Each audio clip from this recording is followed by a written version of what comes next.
हाय। और क्या हाल है? क्या परेशान हो? कोविड-19 से ना पूरी दुनिया परेशान है यार। इससे मैं बताता हूँ, पता है किसी ने सच ही कहा है कि कुछ यूं ही चलेगा तेरा मेरा सफ़र उम्र भर। मिल जाए तो बातें लंबी और ना मिले तो यादें लंबी। कुछ ऐसा लग रहा है ना अभी तो, मतलब इस लॉकडाउन, ये महामारी कोविड-19, मतलब इसने दिमाग ख़राब कर रखा है। माना कि पूरी दुनिया के हर एक मुल्क परेशान है इस महामारी की वजह से, लेकिन ये भी सच है कि हर कोई इस जंग से लड़ने की पूरी कोशिश कर रहा है। चाहे वो सुपर पावर कहलाने वाला अमेरिका हो, चाहे वो हेल्थ केयर के नाम पे रैंक 2 पर बैठा इटली, चाहे वो हमारा खुद का भारत हो, या फिर चाहे वो एक छोटा सा देश ताइवान। एक मिनट, आप लोगों को पता है कि ताइवान में सब कुछ ठीक है? मतलब वहाँ पे कोई लॉकडाउन नहीं है, वहाँ पे लोग बाहर जा रहे हैं, कॉलेजेस, स्कूल सब खुले हुए हैं, लोग मूवीज देख सकते हैं सिनेमा हॉल में जाके। कैसे मुमकिन है ये? क्या क्या स्ट्रैटेजीज उन्होंने अपनाई, आप ये जानना चाहते हैं? आपने शाहरुख खान सर का वो फेमस डायलॉग तो सुना ही होगा ना कि बड़े बड़े देशों में ऐसी छोटी छोटी बातें होती रहती हैं। लेकिन एक बात बताऊं, कभी कभी छोटे छोटे देशों में भी ऐसी बहुत बड़ी बड़ी बातें हो जाती हैं। तो आखिरकार ताइवान ने, एक छोटे से देश ने इतनी क्या बड़ी बात कर दी जिस वजह से इनको कोई लॉकडाउन नहीं करना पड़ा, जिस वजह से ताइवान के अंदर अप्रॉक्सीमेटली 450 केसेस हुए और जिसमें से सिर्फ 7 लोगों की डेथ हुई और बाकी सारे के सारे रिकवर हो गए। ऐसी क्या स्ट्रैटेजीज अपनाई ताइवान की गवर्नमेंट ने अपने लोगों को बचाने के लिए? आइए देखते हैं। Taiwan was alert. जब हमारी जनता अपने डेली लाइफ में बिजी थी, तब से ताइवान कोविड-19 से जंग शुरू कर चुका था। दिसंबर एंड में ताइवान ने चाइना के शहर वुहान के अंदर कुछ ऐसा वायरस डिटेक्ट किया था जो पर्सन टू पर्सन ट्रांसमिट होता है। मतलब जब हम लोग इस चीज़ को मजाक में ले रहे थे और ताइवान के अंदर एक भी कोरोना वायरस केस नहीं था, तब भी ताइवान ने अपनी मेडिकल टीम वुहान भेजी और वो वहाँ जाके इंफॉर्मेशन कलेक्ट करते थे।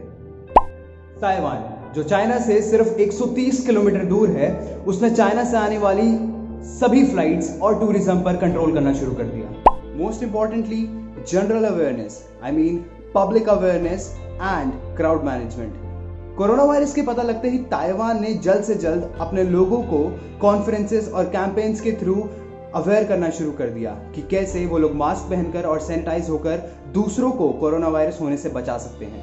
वो कहते हैं ना, एकजुटता में ही सबसे ज्यादा शक्ति होती है। वैसे ही ताइवान में भी पब्लिक ने गवर्नमेंट का पूरा सपोर्ट किया, उनके दिए हुए हर एक इंस्ट्रक्शन का अच्छे से पालन किया। जैसे स्कूल जाने से पहले बच्चों का टेम्परेचर चेक करना, अगर कोई भी छोटा सा सिम्टम दिख जाए तो उसका मेडिकल हेल्थ अच्छे से करना, अगर कोरोना वायरस का थोड़ा सा भी सिम्टम दिख जाए तो उसको क्वारंटीन करना। तो हम कह सकते हैं कि ताइवान ने ये लड़ाई साथ मिलकर लड़ी, एकजुट होकर लड़ी। A goal without a plan is just a wish. ये हम सब जानते हैं कि बिना किसी प्लानिंग के कोई भी काम मुकम्मल नहीं हो सकता। तो इस जंग में भी ताइवान ने कुछ ऐसी प्लानिंग का इस्तेमाल किया। So let's talk about Taiwan's plan and actions. Number 1, Taiwan created a planning commission, जिन्होंने इस पैंडेमिक को हराने के लिए कुछ ऐसे डिसीजंस दिए जो पब्लिक के लिए बहुत ज़्यादा ज़रूरी थे। और ये बात तब की है जब ताइवान के अंदर एक भी केस नहीं था। मतलब सारी के सारे पब्लिक प्लेसेस को अच्छे से सैनिटाइज किया, इंपॉर्टेंट केमिकल से सारी जगह को डिसइंफेक्ट किया ताकि कोरोना वायरस का संक्रमण सबसे कम हो सके। Number 2, transparency. उन्होंने सारी इंफॉर्मेशन को बिल्कुल ट्रांसपेरेंट रखा और एक बहुत बड़ा कारण है जो हमें बताता है कि वहाँ की पब्लिक कितनी ज़्यादा रिस्पॉन्सिबल है। Because of transparency they all were aware of upcoming problems and current situation. तीसरा सबसे खास पॉइंट आता है रिस्पॉन्सिबल पेशेंट चेकअप का। सारी कैजुअलिटीज को कम करते हुए इसे बहुत अच्छे तरीके से एग्जीक्यूट किया गया। मतलब जो भी कोरोना वायरस का पेशेंट होता था उसके पिछले 14 डेज की ट्रैवल हिस्ट्री पता की जाती थी, जिससे ये पता लगता था कि कौन कौन सी जगह पे उस पेशेंट ने ट्रैवल किया है और कौन कौन सी जगह कोरोना वायरस से संक्रमित हो सकती है, जिसकी वजह से गवर्नमेंट ताइवान की एक्शन ले सके। फोर्थ पॉइंट, ये सबसे इंपॉर्टेंट पॉइंट है, ना कि ताइवान के लिए बल्कि पूरी दुनिया के लिए। उन्होंने इमीडिएट एक्शन के बाद इंपोर्ट मास्क करना बिल्कुल बंद कर दिया। खुद के $6.8 मिलियन लगा के उन्होंने अपनी प्रोडक्शन लाइन को इतना ज़्यादा इंक्रीज कर दिया कि वो 10 मिलियन मास्क एक दिन में प्रोड्यूस कर सके, जो खुद की कंट्री के लिए ही नहीं बाकी दूसरी कंट्रीज़ के लिए भी सफिशिएंट हो। उन्होंने इंडिया को भी 1 मिलियन मास्क डोनेट किए। हाँ तो भैया बात करते हैं हमारे प्रिय भारत देश की। लॉकडाउन को लगभग 2-2.5 महीने होने जा रहे हैं। हम लोग खूब सारी टेंशन और बोर होकर घर पे पक चुके हैं। कुछ लोगों ने अपने देश के प्रति कुछ जिम्मेदारी समझी और सारे इंस्ट्रक्शंस का अच्छे से पालन किया, लेकिन कुछ लोगों के ये ईगो पे आ गई। कुछ लोगों ने ये मान लिया कि breaking rule is only the rule, लेकिन फिर उनकी पूजा भी बहुत अच्छे से की गई। मतलब मैं मानता हूँ कि उन लोगों की पूजा होनी ज़रूरी थी। हमारे पुलिस कर्मचारियों ने उनकी बहुत अच्छे से आरती उतारी। हम सबको इस बात से वैसे एक सबक लेना चाहिए that we are living in a society, we all have to be responsible and accountable.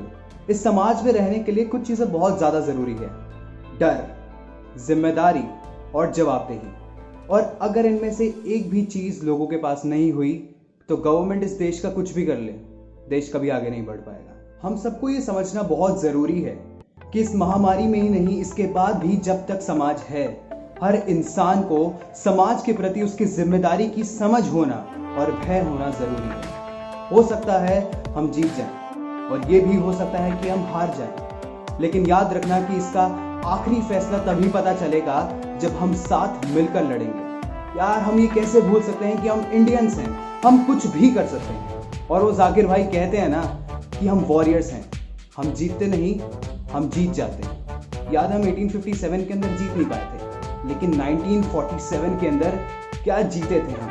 तो यार ये भी हो जाएगा, ये समय भी टल जाएगा। इसी के साथ शुरुआत करते हैं नए हिंदुस्तान की। जय हिंद, धन्यवाद।